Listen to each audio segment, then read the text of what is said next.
Welcome to another edition of the MMA Lock-Cast. I'm your host, Manpreet, aka MMA Lock of the Night, and your boy on social media at MMALOTN. This week, we are going over UFC 279, headlined by Khamzat Chimaev and Nate Diaz. Apparently, we had some fireworks before the pre-fight press conference was supposed to go down earlier today. So, you know what that means? Embedded about to be some fire. And I gotta say, I am a diehard MMA fan, but I've gotten over the whole embedded thing because it seems to be pretty redundant every single pay-per-view fight week. But I'm going to be tuning into the next episode to see if they got some hot footage from this scuffle that happened that apparently stopped this event or this pre-fight press conference from even happening.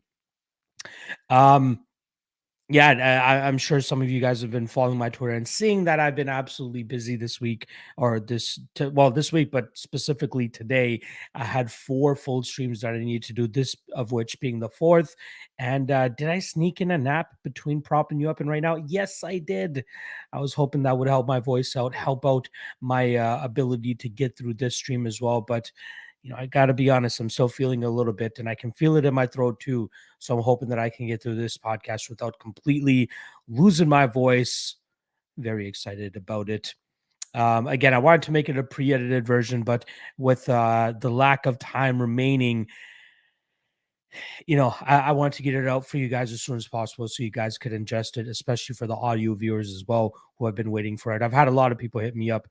I don't know if it's because I'm coming off an 11-1 prediction week from UFC Paris, but it is what it is. The people want some of your boy, so we're gonna do it. Tristan Strauss in the chat, Jeff K in the chat as well. Joshua Frick saying during the Bills game got a double screen. Well, you can always mute the Bills guys and just listen to your boy. Jeremiah Nicola in the chat. Appreciate you stopping by, my friend. Can't wait to break down this card for you guys. Problem Kid in the chat. Robot Chicken Wings, one of my day oneers right there. Appreciate you stopping by as well. Jeff K saying you mean firearms. I guess it was firearms. I don't know. All right, let's rifle through this podcast, guys. First and foremost, I always like to go over my results from the past event. And since my past event, we've actually had 2 events, which obviously includes the Contender Series, which went down on Tuesday. But let's start off with UFC Paris. Clean sweep that night. 5-unit lock of the night play on Abusapian Magomedov comes through at minus 255. That cashes for plus 1.96 units. Nothing to say there other than Smesh, right? He just wrecked him immediately. And I was glad that I didn't have to sweat too long to see that one go through or not. Next up, excuse me. Ooh, my voice. Ooh, I will get through this, guys. I will get through this. Next up, Christian Canones, 1 unit at plus 118. Wish I went a little bit deeper there, but glad that he was able to get the job done. Very solid prospect we have here in Christian Quinones, and I thought that was a great performance from him to defeat Kali Taha the way that he did. So plus 1.18 units there. And then lastly, Dog of the Night plays comes through as well with great efficiency. 1.5 units at plus 120 on Nathaniel Wood over my fellow Canadian Charles Jourdain. That cashes for plus 1.8 units. Great performance from him all around. Good God, was it easy to get Charles to the ground. A lot of people putting in stock to Nathaniel still going up in weight and Charles possibly being too much bigger than him. And then obviously the performance that Charles had against Shane Burgos, led a lot of people to believe that Charles was going to be able to get it done. I had money on Charles against Shane Burgos, but there's no way I was going to play him here against Nathaniel Wood. Wood, much more talented all around, and he showcased it. So I was happy to cash that. All in all, plus 4.94 units on UFC Paris for a 66% ROI. Very happy with the performance there. And then the Contender Series, some money coming through there as well. First of which, I had a half unit shot on Nayara Maya at plus 430. Obviously, Maya not really wanting to be in there as much as I expected it to be, and she was just too happy playing off of her back. So minus 0.5 units there, but luckily Carl Williams comes through 1 unit at plus 200. What can I say? Do the tape, and there's no way you would have been able to come out on the Jimmy Lawson side, in my opinion. So that cashes for 2 units, plus 1.5 units all in all, and that's 100% ROI considering that was a plus 200 hit. So good couple a good stretch that I'm on right now in terms of winning events. It's 4 straight winning events. But I've been really killing it since April or so, especially with the straight bets here. You know, um, since Ortega Rodriguez, I've been on roughly a 40 unit run, which is crazy. So I'm hoping to keep this fire going, hoping to keep it uh consistent for you guys and keep chopping away and making some profit for you guys. Ooh, my voice. I apologize, but I'm gonna try to rifle through this. And again, I apologize for the lack of activity I'll be doing with the comment section here. I really just need to get through most of these breakdowns. All right. Shout out to everybody that's in the chat. Make sure you guys hit that like and subscribe. Shout out to everybody that's been watching the podcast on the regular. Drop a comment below as well. Appreciate that love. If you guys want to support your boy a little more, the best way to do so would be through the Patreon. We've obviously been seeing a spike on it due to the run that I've been on right now. Hope to keep that consistent and that we can continue to rake in some of this cheddar. So again, if you want to support your boy Patreon, link is in the description below. And you're going to want to get on it this week because that is the only place you'll be able to find every single one of my picks for this upcoming card. If you guys aren't aware, I need to be on a 3-event winning streak or longer for my picks to be solely behind the Patreon wall. And that's what's exactly happening here. If you don't want to shell out the $5 a month, you'll be able to get access to the Dog of the Night play, which I'll be dropping for free tomorrow. So make sure you guys check that out as well. But yeah, I'll always drop the Dog of the Night play for free, but that will be the day before the fights. All right, let me stop being a sleazy salesman over here and get right into this card for you guys. Let's talk about the first fight, which is between Darian Weeks and Johan Lainesse, fellow Canadian there as well. In terms of odds, we're getting the slight favorite, Johan Lainesse. Sorry, let me just pull it up here. Yeah, Johan Lainesse. Sorry, Darian Weeks as a slight favorite, coming in at minus 125. Lainesse coming in at plus 105. Interesting fight to break down. Obviously,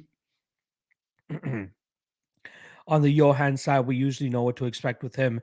Big power in his hands. He can usually connect on you and put your lights out. But if he doesn't, he starts to slow down.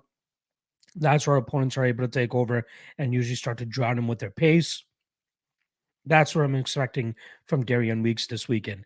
I think he'll be able to avoid the big power of Johan. I think he'll be able to drag him to the ground so he can nullify the big power, start to grind on him, and then probably in that second or third round, be able to get him out of there. So I'll be leaning Darian Weeks here. And if the line does end up flipping, which it seems to be doing, or it might end up doing by fight day, I might have to take a small poke on Darian Weeks as the underdog. But I do think he's the better overall fighter, and as long as he can stay away from getting clipped, which I think he'll be able to, he should be able to win this fight. So give me Darian Weeks via decision or late finish as well. Next up, we're going to go over Elise Reed versus Melissa Martinez. In terms of odds, we got minus 165 on the UFC newcomer Melissa Martinez and plus 140 the return on Elise Reed. Fun fight here between two strikers, but both having different styles. Elise Reed coming in with that Taekwondo background, and it's very evident when you watch her fight, given the stance and the way that she throws her strikes. And then on the Melissa Martinez side, a little bit more of a kickboxer, but she is very agile. She uses her footwork very well. She does a good job in terms of, picking her angles, moving about the cage, and then using the right, cutting the right angles in terms of trying to close that distance, landing her shots, and then get back out before she's able to eat too much damage. The knock on both of these women, excuse me, the knock on both of these women is the fact that usually when they go up against grapplers, they're easy to slow down and take over. Melissa Martinez, in my opinion, got a gift of a decision in her last fight against Desiree Yanez, where she got taken down multiple times and held down and controlled for large periods of time. But the Combate Global judges ended up giving it to her. There is an argument that she probably landed more damage in that fight, but still, it seemed like a very egregious decision. Luckily for both women here, they're not going to have to worry much about takedowns. At least I don't think they will. It would be mighty sneaky of either one of these women to have been training grappling this entire training camp so that they can take their opponent to the ground and exploit that weakness in their game. But nothing in either women's game or tape study that I've been doing has shown me that they want to take that type of approach. I think both women will be looking to implement their striking style, but I think it's going to be Melissa Martinez who ends up coming out on the winning end here.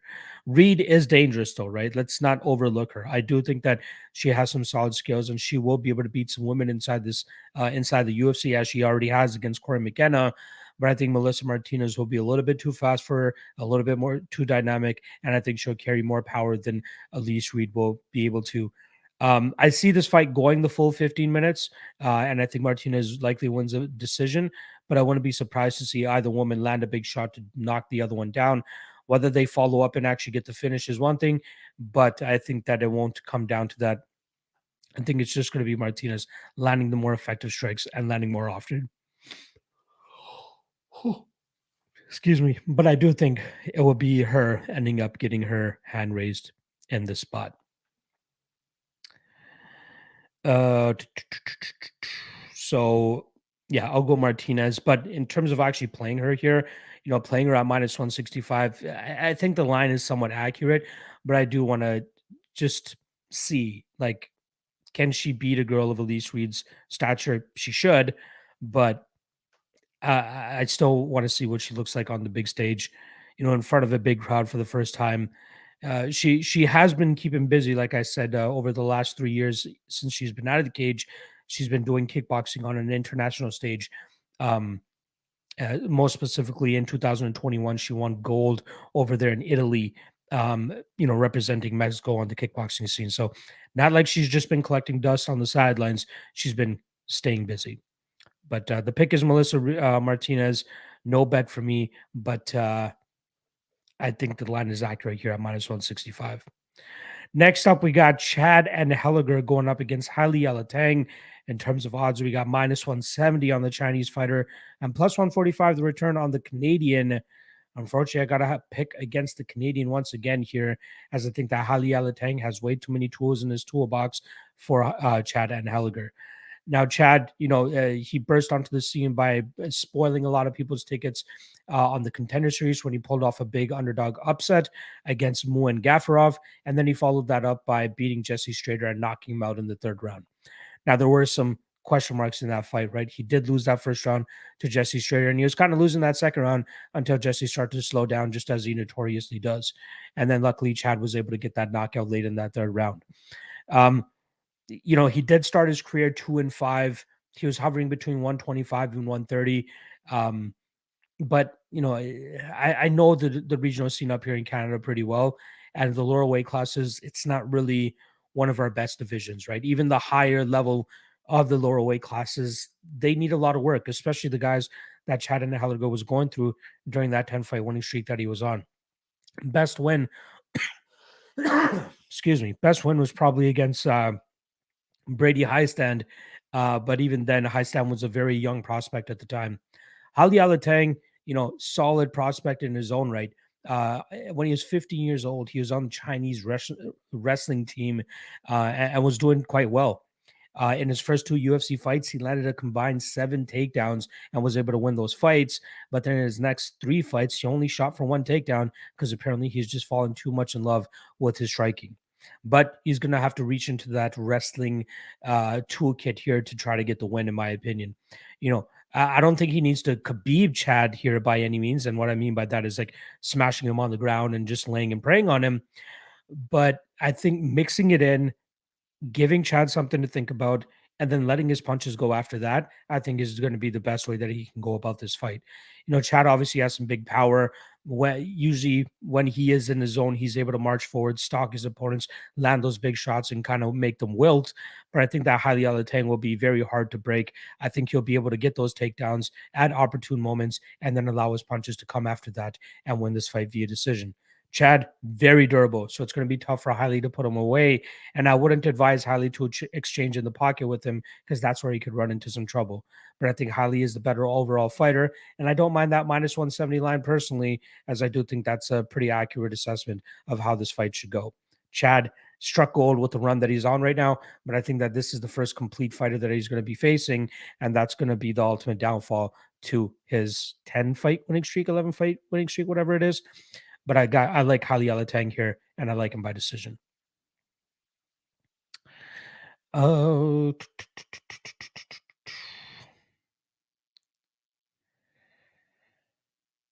okay, saying if Lock goes against anyone on my parlay, I'm probably cash out now. I always lose because I didn't listen to him. Apologies. Evan Crawl saying the boys are circling the fucking wagons right now. I wish I knew what that saying meant. I don't really understand what that saying means right off the jump. Is there something going on in the Discord that I'm not worried about? Or that I should be worried about?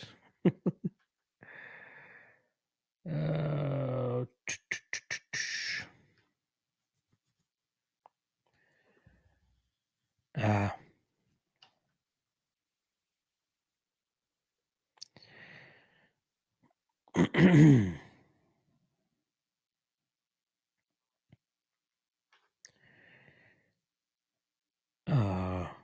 oh, Brian the Third is back in the chat. Shout out to Brian the Third. Evan Call talking about Buffalo Bills. Screw football, Evan. Come on, you know that. I thought you didn't know anything about foosball. All right, so pick is Heilialateng. I think he just puts on a better all-around game and should be able to win that fight. Next up, Norma Dumont going up against Danielle Wolf. We got minus 410 on Dumont, plus 330 the return on Danielle Wolf. Now, I'm flabbergasted that Norma Dumont is minus 410 in the spot. I get it. She has a decided grappling advantage in the spot if she looks to take it. And the reason I say if is because we never know what kind of Norma Dumont we're going to get. The proof is in the pudding in terms of the last fight that she had against Macy Chiasson. She did nothing in that fight, at least for the first 10 minutes or so. I just don't get it. I really don't get it. She did nothing. She allowed Macy Chiasson to control positions. She allowed her to do whatever she wanted. And then in that third round, she finally woke up and started putting the pedal on the gas, putting her foot on the gas. But unfortunately, it was too little, too late for her that night. Now, here against Danielle Wolf, she's going to be going up against a much bigger woman, right? Danielle Wolf is a beast of a woman. She's going to have a 4-inch a 4-inch height advantage. Sorry, it's a 3-inch height advantage as well as a 4-inch reach advantage, or it's probably the other way around. Either way, she's going to be dealing with a very big woman here. If she gets her to the ground, yes, she should be able to smash her and, get dominant positions and fire the choke and get her out of there. But if she struggles to get her to the ground, and something that I kind of harp on a lot in women's MMA is that size and strength matters more than it does in men's MMA, specifically in women's MMA, because, if you're not strong enough to get the positions that you need, more than likely your opponent can control where that fight goes. And Danielle Wolf can maybe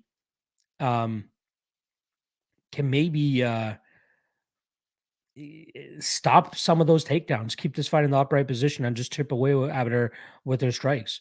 But like the obvious result here should be Norma Dumont getting this fight to the ground and getting a submission or a TKO of some sort. That's what's on the table, in my opinion. So the way I decided to kind of approach this, again, even though the picks are behind the Patron paywall, I'm just more than happy to share with them as long as people are listening to the podcast. I took a small shot on Danielle Wolf because Norma Dumont might do Norma Dumont things, and that's just not a good recipe in terms of trying to cash, especially backing Dumont at minus 400. But I also took a shot on the under 2.5 as well at plus 175, because if Dumont does have a decided advantage on the ground, as I think and as most people think, she should be able to get Danielle Wolf out of there. So that, cashing the under 2.5 on Dumont, getting that win would offset whatever action that I have on Danielle Wolf. And then on the flip side, Danielle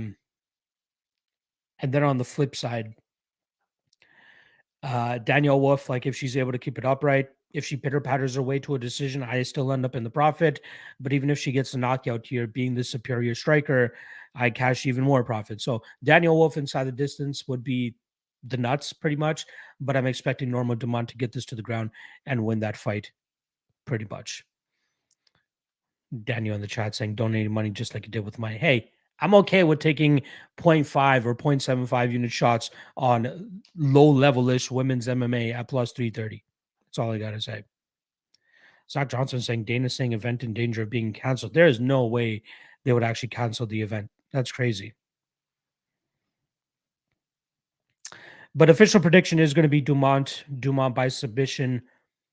And I think the under 2.5 is probably the best way to go about it.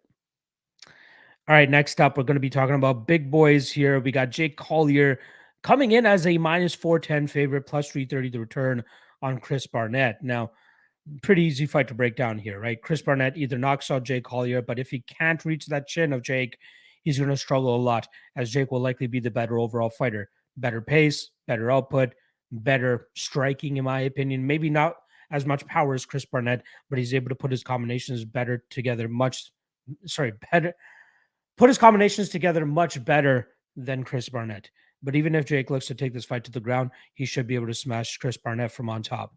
Now, a lot of people think that Jake Collier is this crazy takedown guy now because he smashed Chase Sherman on the ground. But I remember going back and listening to the post-fight press conference after that fight, and Jake Collier was talking about he noticed that Chase Sherman throws lazy kicks at times, and he's like, if he throws me a lazy kick at me, I'm gonna grab that bitch, take him to the ground, and smash him on the ground. And that's what he actually ended up doing.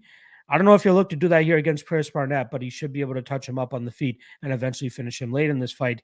I just get queasy thinking about betting Jake Collier as well at minus 400.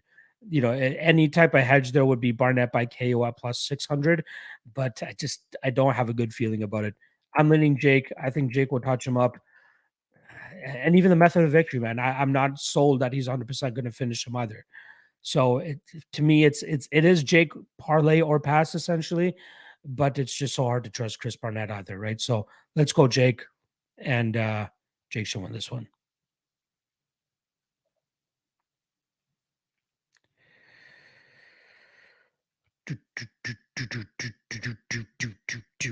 All right. Moving on to the next fight here. Let's talk about Jamie Pickett going up against Dennis Tiuliulin in terms of odds, minus 130 on Jamie Pickett, plus 110 the return on Dennis Tiuliulin. Dennis, came up short in his UFC debut against Aliaskab Kizriev. He was a giant underdog in that fight, coming in on short notice, and he got dusted in that second round by Kizriev. The guy is known as a striker, solid power in his punches. Recently moved to Extreme Couture over the last 2 years or so, and has been staying active over there, even cornering guys like Sean Strickland, and just being a part of that coaching staff as much as he could be. Training on the regular, which is very good. But I just don't know if he's going to end up being UFC level. He needs to go out there and beat a guy like Jamie Pickett in this spot. If he doesn't beat Jamie Pickett, he'll probably even get cut after this fight if he loses this, to be honest. But I think he's going to struggle with the style of Jamie Pickett. By no means am I saying that you should go out there and bet Jamie Pickett at minus 130, but he should be able to win this fight. Historically quite durable. I'm giving him a pass for that Jordan Wright knockout that he suffered a couple fights ago because of the way he fought that. If you guys remember that fight, he went in on a desperation takedown and just left his head out there a little bit too long.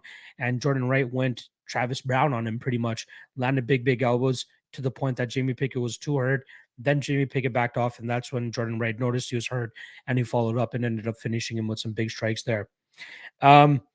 But other than that, we've seen Jamie take some big shots, from Tafon and Chukwi and other big punchers, and he's been able to stay in the fight. So I think he'll be fine in terms of the durability aspect here against Dennis. But then it'll come down to his physical attributes, kind of what has been the reason he's been, been able to be successful in MMA. I think his talent and his skills still have a ways to go, but his physical attributes allow him to stay live in these fights by just overpowering these guys and bullying these guys in the clinch, pushing them up against the cage and chipping away at them there, and just slowly racking up points and getting the judges' scorecards in that aspect. But I just can't back him at minus 130 here. The spot that I am kind of thinking about, I just don't know if I'll end up getting to the betting window with it, is the over 2.5 at minus 140. I'm expecting this to be a slow-paced fight. I'm expecting Jamie to get the better of most of these positions. And as long as Dennis doesn't either knock him down or land big strikes consistently enough, I think Jamie just grinds him out and wins this fight by decision. But good Lord, am I not looking forward to this fight at all.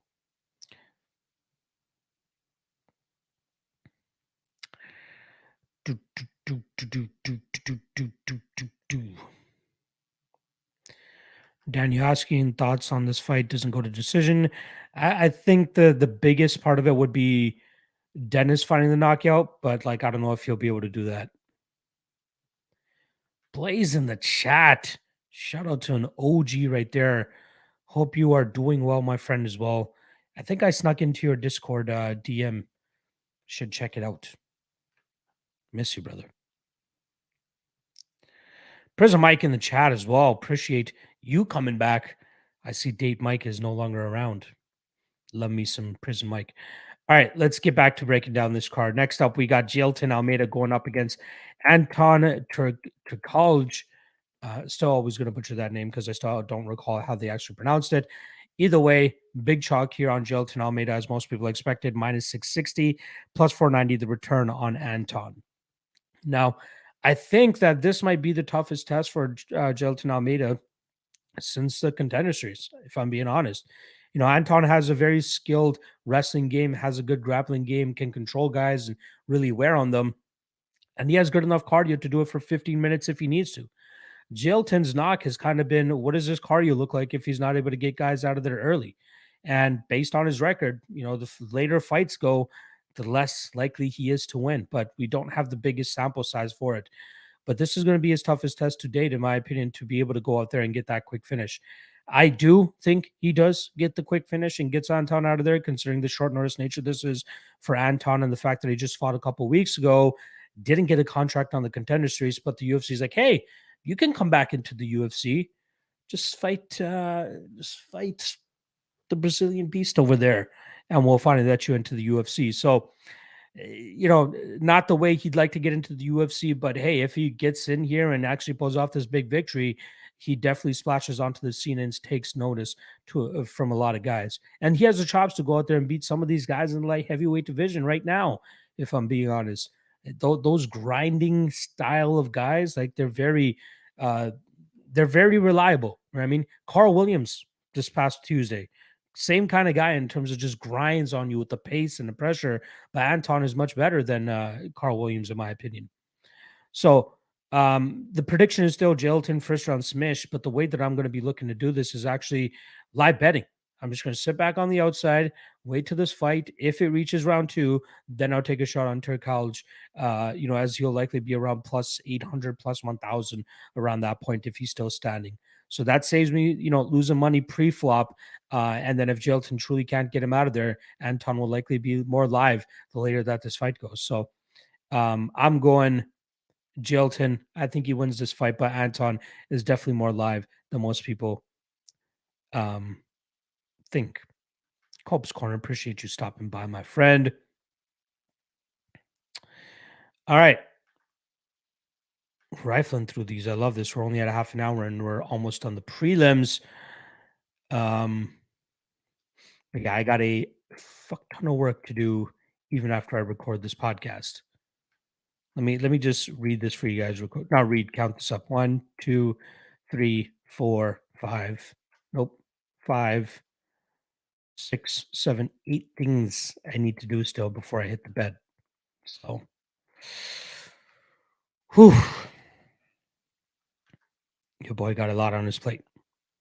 But yeah, Almeida, first round, smash, but live bet on Anton after round 1. All right, that brings us to our main event of, or I should say, the prelim headliner. We got Canadian Hakeem Dawodu going up against Julian Erosa. In terms of odds, we're looking at minus 240 now for Hakeem Dawodu, plus 200 the return on Julian Erosa. I feel like this is a layup type of fight for Hakeem Dawodu to go out there and just do what he does. Crisp striking, disciplined combinations, good management of his range, good management of his distance, good risk reward management as well with when he actually engages in the offense and then obviously looks after his defense pretty well. And then Julian Erosa, way too hittable, way too wild. I think he's just going to get dinged more often than not against Hakeem here.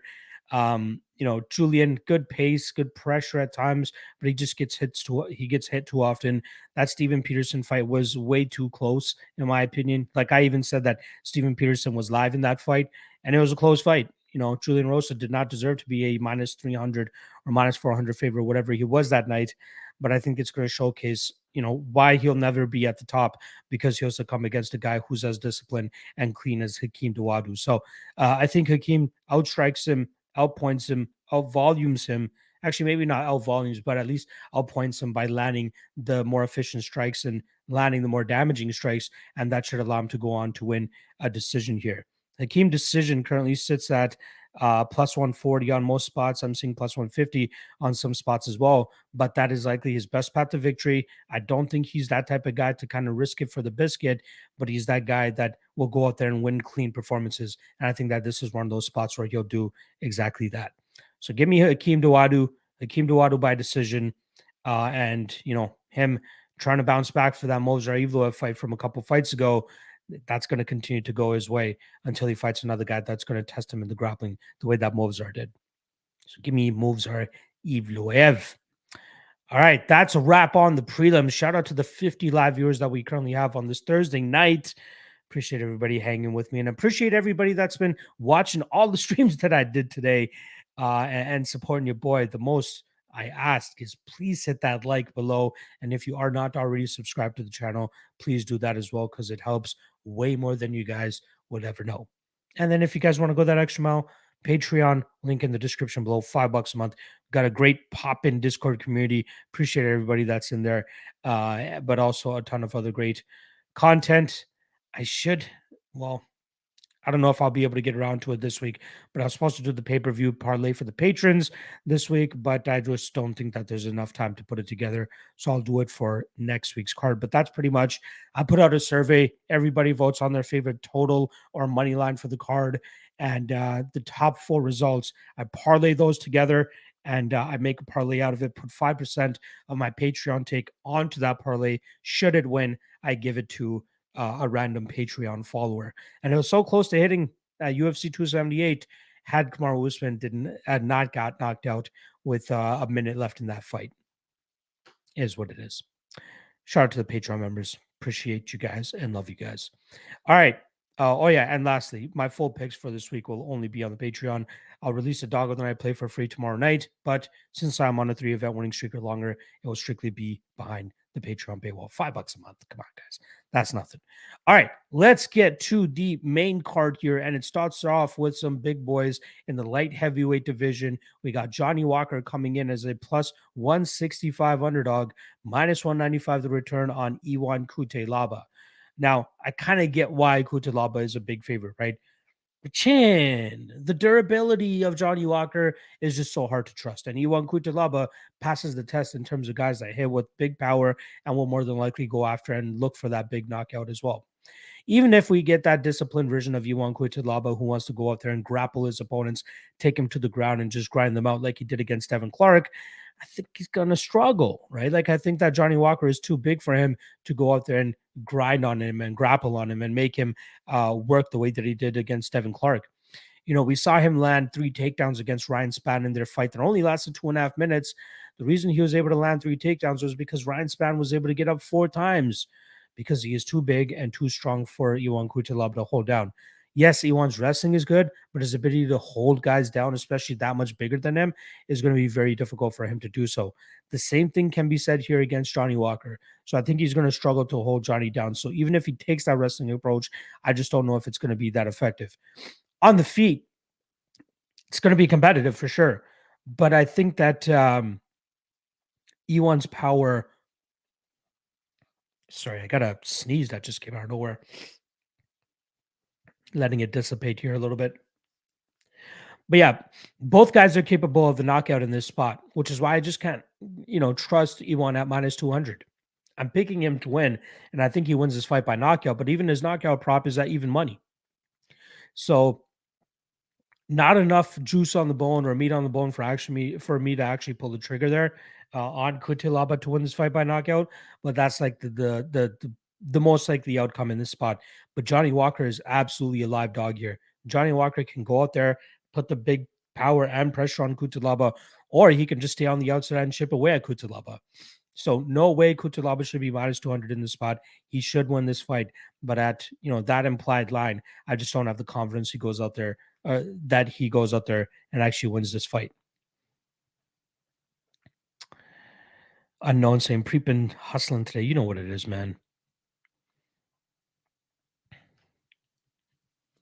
GC Hammer Time saying bet against Johnny's chin. True, but like again, we put way too much stock into standing knockouts, and if it doesn't transpire, it's going to look bad for Cutelaba. I'll still pick him to win, still taking him by knockout, but not as confident as minus 200 indicates. All right, next fight.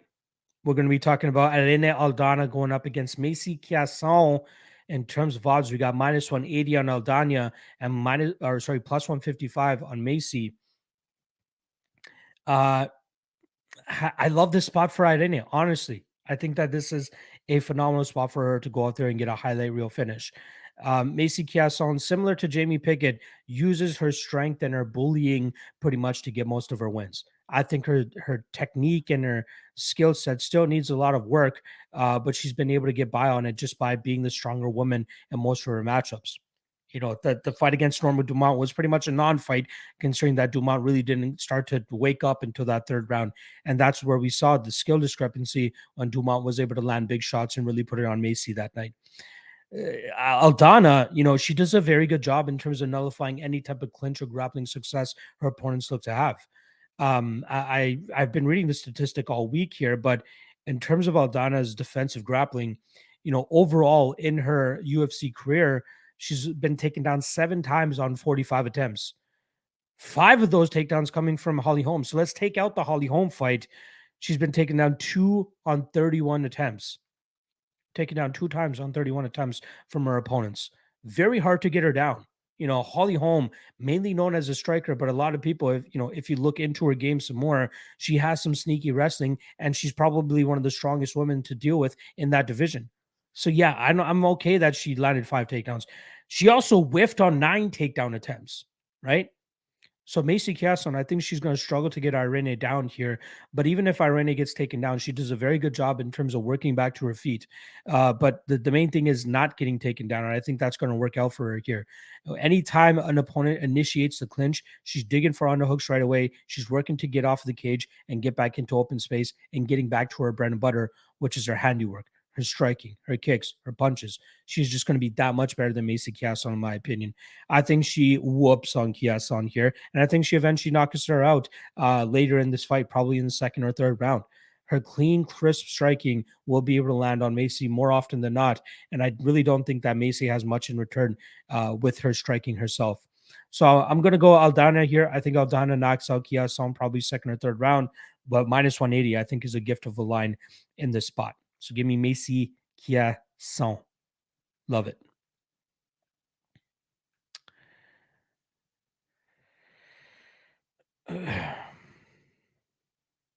Daniel saying Macy will keep her at range with kicks, and if it gets close, Macy will take her down. Remember this. I don't think so. I do not think so, my friend. It's weird that we're always head to head on these women's MMA fights. I really thought you'd be on the Aldana side personally, but I think a lot of people they're taking too much stock from that Holly Holm fight. Macy Chiasson's not going to be able to do the same thing. I don't want to guarantee it because fucking it's MMA at the end of the day, but yeah, sorry, Gunny said you said give me Macy Chiasson, bro. 4th stream of the day. All in all, I will have been streaming for 6 hours today. Let's go. Give me Irene Aldana. And Tristan Sherrill saying Macy not going to have that strength at 135 like she did against Norma at 145. Bro, I don't even think it was the strength of Macy that allowed her to push Norma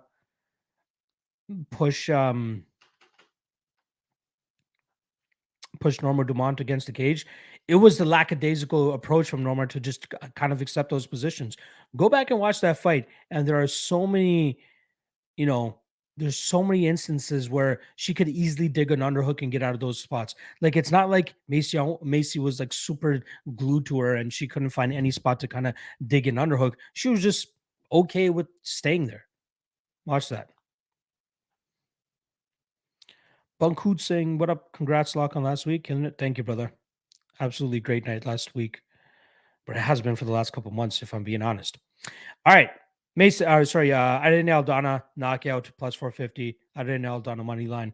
I think it's all good there. All right. Next up, we got Kevin Holland going up against Daniel Rodriguez. In terms of odds, we're currently looking at minus 195 for Kevin Holland, plus 165 the return for Daniel Rodriguez. I really thought that I was going to be on the D-Rod side this week, but I just can't end up pulling the trigger. I'm not pulling the trigger on Kevin Holland either at minus 200, but I do think he'll end up getting the better of Daniel Rodriguez in most of these spots. Now, Rodriguez, solid striker, good southpaw, uses a variety of kicks and punches, uses as well. His wrestling and his jiu-jitsu, I'm not completely sold on. Like his jiu-jitsu, I'm sure it's solid, but his wrestling, I'm not so much sold on. I think Kevin Holland has shown improvements in his takedown defense and his ability to keep fights upright. But even getting taken down in some of the past couple fights, he's been doing a very good job in terms of not settling for any positions, getting right back to his feet, and then getting back to his handiwork. So yes, Tim Means took him down twice. Alex Oliveira took him down as well. But none of those guys had significant time on top where they were able to, really make use of that top control. Kevin Holland, scooched his butt back to the cage, got right back to his feet, and was able to get back to his handiwork, which is why he ended up winning both of those fights. Daniel Rodriguez, I don't see him having too much success from on top. And I think that even if he gets takedowns here, Kevin Holland will get back to his feet. And then the striking. Daniel Rodriguez thrives in pocket exchanges. He's not going to get many of those here against Kevin Holland, right? Kevin does a decent job, in my opinion, of maintaining that distance, using his kicks to kind of keep his opponent at range, and then obviously using the 7-inch reach advantage he'll have here to kind of keep Daniel Rodriguez at the end of his shots. Rodriguez, again, solid striker, but he thrives when guys trade in the pocket with him. Mike Perry, Parson Preston's, Kevin Lee, all of those guys were willing to exchange in the pocket with him, whereas Kevin Holland, I think, will be finessing him a little bit more and staying on the outside and touching him up from those spots. I lean Kevin here. I think he even has the potential of knocking out Daniel Rodriguez. I know Rodriguez hasn't been knocked out, but he's been hurt in numerous of fights. I think Kevin Holland has that stinging power to really put it on him and hurt him in this fight and eventually get him out of there as well. So give me Kevin Holland. I'm not touching that money line though, but you could convince me on taking some inside the distance shots on him around that plus 150 line. But yeah, I really wanted to take D-Rod here. I'm being honest. I thought he'd be a good underdog spot. And I always love looking for reasons to fade Kevin Holland. But I just think that Daniel Rodriguez is going to be outmatched in the striking in this matchup, especially at distance. All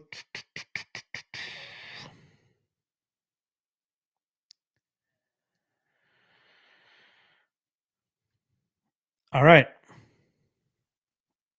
Next up, co-main event. Li Jingliang coming in at minus 285 plus 240 the return now on Tony Ferguson. Seems like money start to come in on Tony Ferguson now. Very interesting. But yeah, a lot of the reason why Li Jingliang is closer to that minus 300 range is similar to why Ion Cutelaba is close to minus 200. People think that Lee is just going to go out there and walk through Tony Ferguson and knock him out.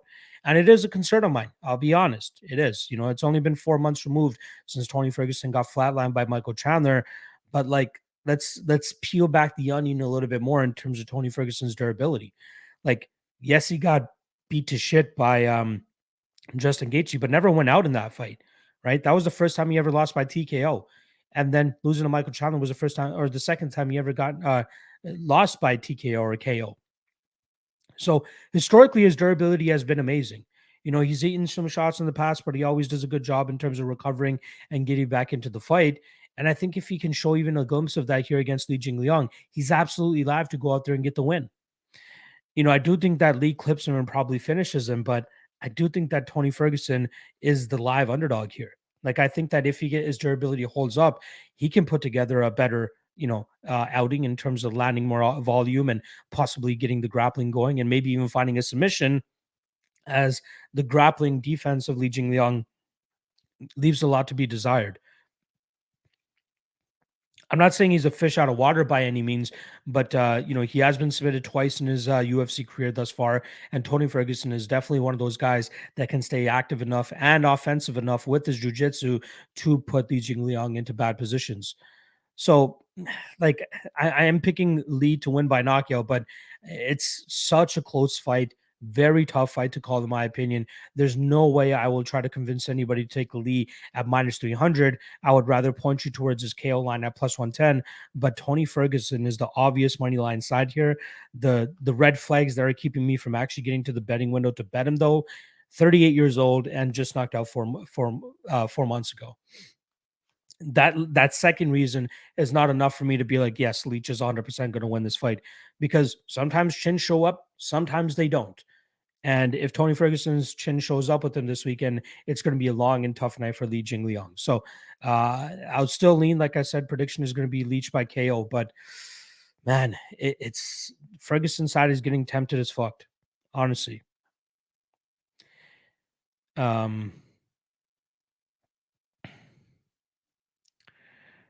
Yeah, I do think. Yeah, and we did see Ferguson have early success against Chandler as well. Looked very good. Almost looked like he was going to win that fight, but going to be a close one. Okay, saying OMFG Lock, you agree with everyone in my parlay. I can't believe this. I like it. It's going to be tough, man.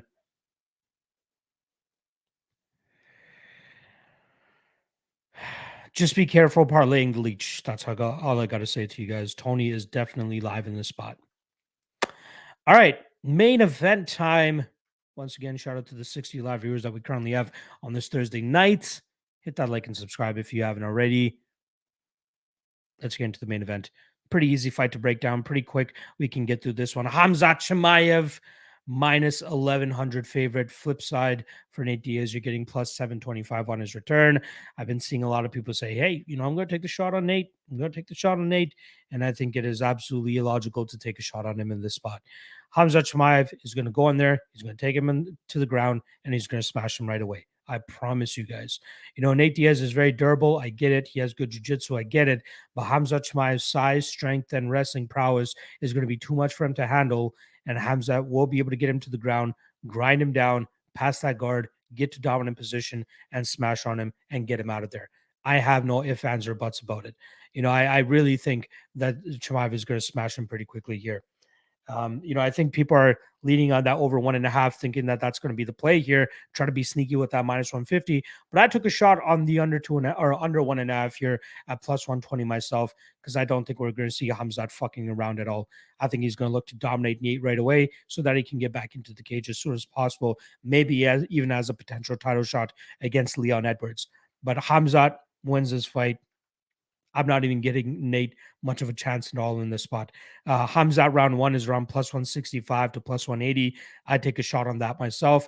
I think somebody said one of the books offer Khamzat in rounds 1 or 2 at minus 150. I think that's a smash spot as well.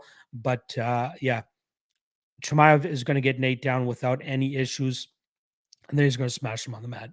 I think he's going to go back to doing what he did in those first couple fights in the UFC. And this is a guy that he's going to be able to do that to, right? Gilbert made him look a little bit more human, but that still doesn't take away from the fact that he can go out there and still smash guys that have poor takedown defense, like Nate Diaz. He's been taken down since 2007. He's been taking it down against every opponent that's looked to take him down, other than Conor McGregor and Takanori Gomi, who went a combined 0 of 3 on takedowns against Nate. But Khamzat, different level of wrestling. We all know this. He's going to get Nate down. He's going to smash him immediately. I don't give a fuck about this Nate durability thing. Yes, Nate can be durable against guys like Jorge Masvidal and Anthony Pettis and Leon Edwards. These guys who just go out there and just outbox these guys. It's another thing when a guy can take you down and just smash your head into the mat. That's all Khamzat's going to do. Khamzat round 1, under 1.5 is the only play that I went with for this fight. I think it works pretty easily here.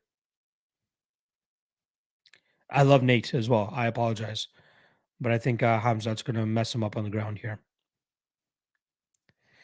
Elijah Dream saying Lock has had enough. I apologize, Elijah Dream. I know you like that Nate Diaz stuff here, but it's not going to happen. I think Khamzat smashes him on the ground. TKO, I wouldn't call it a lock, but I think that's his most likely outcome. If a submission opens itself up, I think that could open it up as well. But I think he does TKO him, or like Madar says here, doctor stoppage. I think that's possible. Gunny saying they did Nate dirty. Yes, they did. I think it was a clip that I saw of Dan Hardy earlier this week saying like this is a public execution. Like this is a fight that should not be sanctioned. That's how badly we're going to see Hamza destroy this guy. All right. That is a wrap on the breakdowns. Hope you guys enjoyed it. Hopefully, Embedded is going to be fire. I hope they release that later today. They better get to work on that immediately to try to capture the flame of what just happened a couple hours ago. But yeah, I'm going. Sorry, Derek Rodriguez said he also said the same thing about Connor. Connor and Hamza are completely different. Completely different. Completely. Connor, striker, Hamzat, mauler. Derek Rodriguez, I love the support. I love that you're in here. I love that you're standing up for your boy, Nate Diaz. But Hamzat is a different level. Absolutely different level.